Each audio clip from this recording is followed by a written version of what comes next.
قرن في بيوتكن ولا تبرجن تبرج الجاهلية الأولى الله أكبر আল্লাহ সুবহানাহু ওয়া তাআলা বলেন নারীদের দায়িত্ব হলো তারা গৃহে অবস্থান করবে, তাদের ছেলে সন্তান পরিবার পরিজনকে লালন পালন করবে।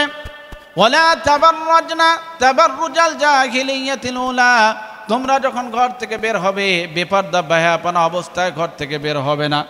আল্লাহ পাক অন্য আয়াতের মধ্যে বলেন সমস্ত দেহকে তোমরা ঢেকে রাখবে।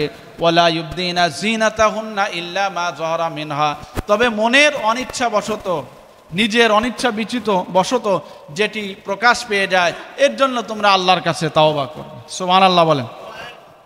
তো সম্মানিত হাজিরিন, তো সৃষ্টির সূচনা লগ্ন থেকে আল্লাহ পাক মানুষের জন্য পোশাক পরিচ্ছেদের ব্যবস্থা করেছে কিনা? এই জোরে বলেন, করছে কিনা? আদম আলাইহিস সালাতু ওয়াস সালাম যখন জান্নাতে প্রবেশ করলেন, মা হাওয়া আলাইহিস সালাতু ওয়াস সালামের সাথে বসবাস করতে লাগলেন। শয়তান তাদেরকে ধোঁকায় ফেলে দিল, জান্নাতের পোশাক তাদের দেহ থেকে খসে পড়ে গেল। আল্লাহ সুবহানাহু ওয়া তাআলা বললেন, ইয়া বনি আদম, হে বনি আদম, কদ আনজালনা আলাইকুম লিবাসান। আল্লাহ বলেন, হে বনি আদম, তোমাদের জন্য পোশাক পরিচ্ছেদকে দিয়েছি, তোমরা লিবাসুত তাকওয়া, তোমরা কে অবলম্বন করবে, তাকওয়ার পোশাক তোমরা পরবে। সম্মানিত উপস্থিতি, এই জন্য অনেক নাস্তিকরা বলে পর্দা হলো প্রগতির পথে বাধা। নাউজুবিল্লাহ বলেন। পর্দা প্রগতির পথে বাধা না, পর্দা হলো পশুত্বের পথে বাধা। কথা বলেন ঠিক কিনা? কারণ পর্দা করলে পশুর মতো জীবনযাপন দুনিয়াতে করা যাবে। পর্দা হলো নারীর ইজ্জত সম্মান রক্ষা কবচ, রক্ষার প্রতীক। কথা বলেন ঠিক কিনা? পর্দার মাধ্যমে মানুষেরা পশুত্ব থেকে মনুষ্যত্বের জায়গা আসে। আর যদি পর্দা না থাকে তাহলে দুনিয়াতে ছেলে সন্তানগুলি পিতৃ পরিচয়হীন হবে। বলেন নাউজুবিল্লাহ। পর্দা না থাকলে মানুষ মনুষ্যত্বের জায়গা থেকে পশুত্বের জায়গা চলে যেতে পারে। কথা বলেন ঠিক কিনা? এই জন্য অনেকেই বলে যে নারীদেরকে গৃহে আবদ্ধ করে রাখা হয়েছে। ইসলাম কখনো নারীদেরকে গৃহে আবদ্ধ করে রাখার কথা বলে না। প্রয়োজন হলে তারা বের হবে, কিন্তু বাকি সময়টুকু তারা গৃহে অবস্থান করবে। কারণ ইসলাম বলে নারীরা হবে ঘরের রানী, নারীরা বাহিরে কোনো চাকরানি হবে না। কথা বলেন ঠিক কিনা? এই যে পর্দার কথা, এটা শুধু আমাদের ধর্মে আছে এমনটা না, পৃথিবীর সব ধর্মে কিন্তু পর্দার ব্যাপারে তাকিদ দেওয়া হয়েছে। পর্দার গুরুত্ব পৃথিবীর সব ধর্মেই কম বেশি আছে। শালীনতার ব্যাপারে, অশ্লীল পথে না যাওয়ার ব্যাপারে সব ধর্মেই কম বেশি নিষেধাজ্ঞা আছে।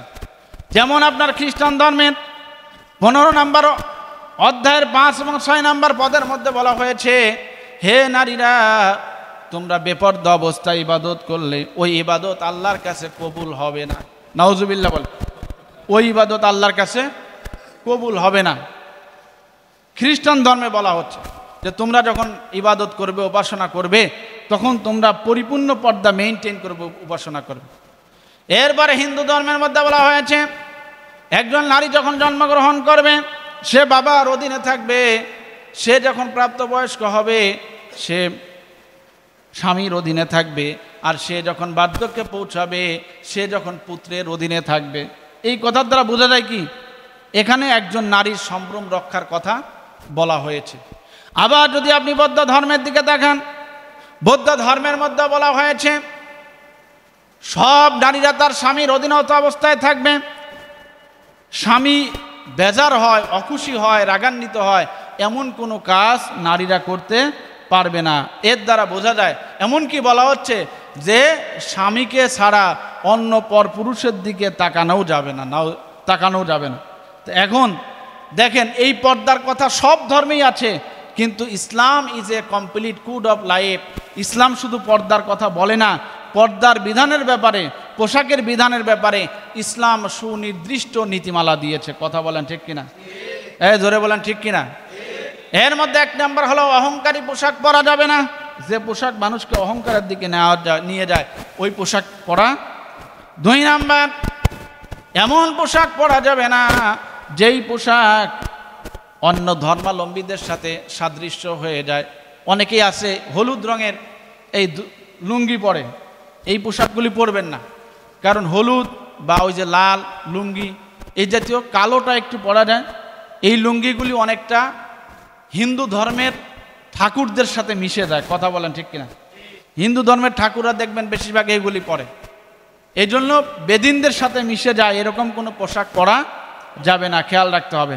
নামাজ পড়তে আসলে ফুল হাতা জামা পরে আসবেন, এই হাফ হাতা পরে নামাজ হবে, কিন্তু আপনি আল্লাহর সামনে দাঁড়াবেন, আপনি সুন্দরভাবে দাঁড়াবেন না, সুন্নতের খেলাপ আমল করা যাবে না। আপনি এমপির সাথে দেখা করতে গেলে কি সুন্দর পোশাক পরে যান, ডেলি অফিসে গেলে উরি বাবা কি স্ট্যান্ডার্ড পোশাক পরে যান, আর আপনি যখন আল্লাহর সামনে দাঁড়ান তখন আপনার একেবারে সিরাফারা এমন হবে।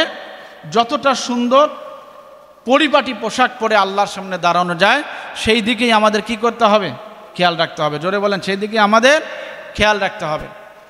এরপরে 3 নাম্বার হলো পর্দার খেলাফ কোনো পোশাক পরা যাবে না। আমাদের মা ও বোনদেরকে দেখা যায় অনেক সময়, এটা মনে রাখবেন, আমরা যদি আমাদের পরবর্তী প্রজন্মকে নেককার করে গড়ে তুলতে চাই, আমাদের মায়েরদের পেট থেকে আল্লাহর ওলি জন্ম হোক, নেককার মানুষ জন্ম হোক, ইমাম ইবনে তাইমিয়া জন্ম হোক, বড় বড় আলেম জন্ম হোক, এটা যদি আমরা চাই তাহলে অবশ্যই তাদেরকে পর্দার মধ্যে রাখার জন্য চেষ্টা করতে হবে। অনেকেই আছে, আপনি যদি নিজের সামর্থ্য থাকে স্ত্রী দিয়ে কাজ করাবেন কেন?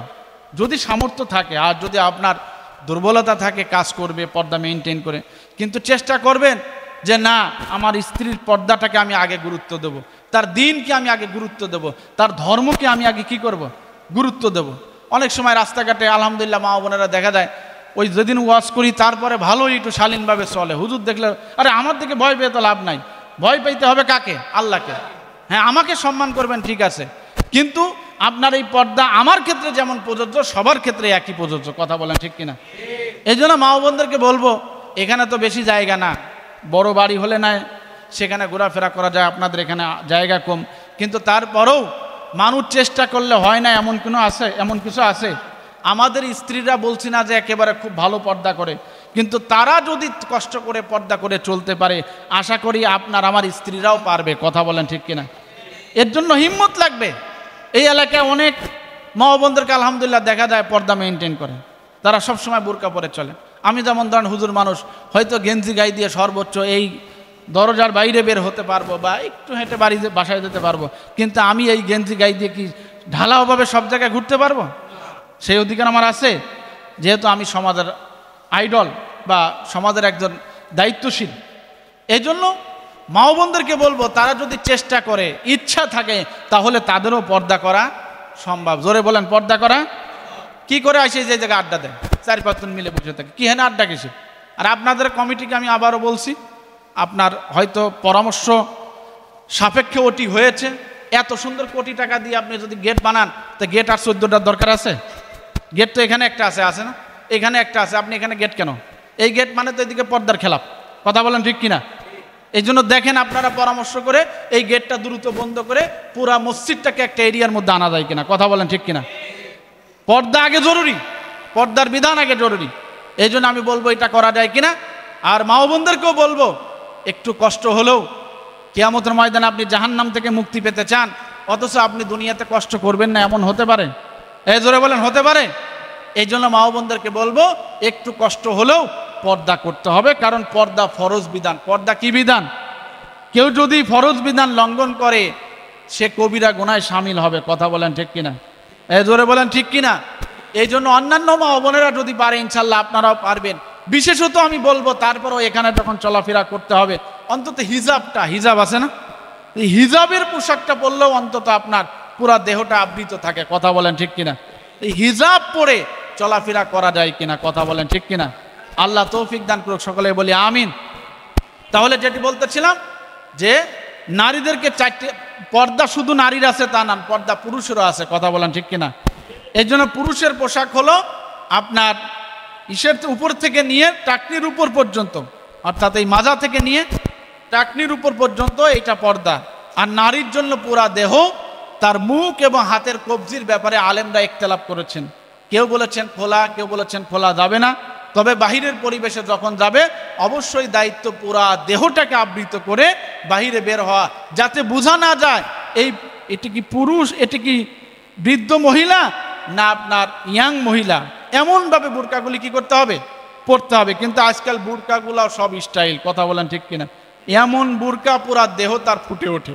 যে অঙ্গ ঢাকা ফরজ, সেই অঙ্গের আপনার আকৃতি ঢাকাও কি ফরজ। জোরে বলেন, আকৃতি ঢাকাও কি ফরজ।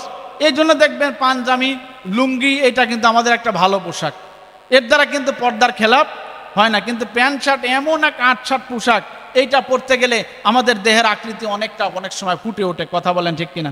জোরে বলেন ঠিক কিনা? এই জন্য আল্লাহ সুবহানাহু ওয়া তাআলা আমাদেরকে পর্দার এই বিধান মানার, পর্দার এই বিধানকে মেনটেন করা তৌফিক দান করুক, সকলে বলি আমিন। আমরা নিজেরা যেমন এই পর্দার বিধান মানব, আমাদের স্ত্রী পরিবার পরিজন যারা আছে তাদেরকেও পর্দার বিধান মানার ব্যাপারে কি করব, তাকাদা দেব। এখন শুধু পোশাকই যে নারীর পর্দা তা না, নারীর কথাও কিন্তু পর্দার কি অংশ। জোরে বলেন, পর্দার কি অংশ। কিন্তু নারীরা দেখা যায় ঝগড়া যখন বাঁধে, ওরে আল্লাহ, মনে হয় কিয়ামত কায়েম হয়ে গেছে, দুনিয়ার কাউরে চেনে না। তার কণ্ঠ যে পর্দার অন্তর্ভুক্ত, সে যে কথা বলছে, গুনাহের সম্মুখীন হচ্ছে, এইটা সে চিন্তা করে না। এই জন্য মা বোনদেরকে বলবো, ঝগড়া লেগে এই উচ্চ কণ্ঠ করা যাবে না, তাহলে এরাও কিন্তু কিয়ামতের ময়দানে দায়ুস মহিলা হিসাবে গণ্য হবে। এই জন্য এই জাতীয় পরিবেশ থেকে নিজেকে দূরে সরিয়ে রাখবো। কোনোভাবেই পর্দার খেলাফ কোনো আমল করা যাবে। আল্লাহ সুবহানাহু ওয়া তাআলা আমাদেরকে আমল করার তৌফিক দান করে, সকলে বলি আমিন। সম্মানিত উপস্থিতি, আমাদের বাবা মা, ময় মুরব্বী অনেকে কবরে গিয়েছেন, তাদের